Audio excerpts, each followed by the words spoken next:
In this work package, we study how words are organized in the brain and how they can be put together in real time to form a sentence. From psychology research, we know that words and their meanings are not stored randomly. Word meanings are organized into a semantic network in which closer meanings are grouped together.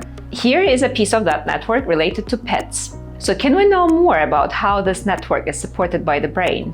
We're approaching this issue from 3 different angles.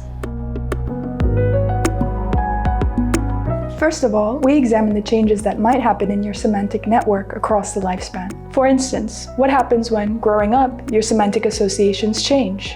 Also, what happens when you learn a new language? We explore these questions not only by looking at people's behavioral data, but also by analyzing their brain activity, recorded via magnetoencephalography.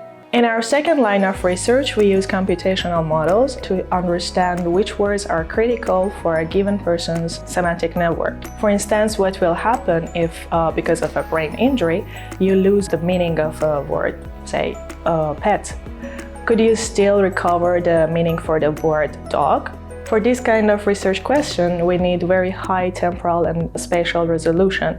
So we are analyzing the data which has been recorded directly from inside the skull during a neurosurgery. And finally, how do we combine words into a sentence? Take the sentence "Annie drew a doghouse," for example.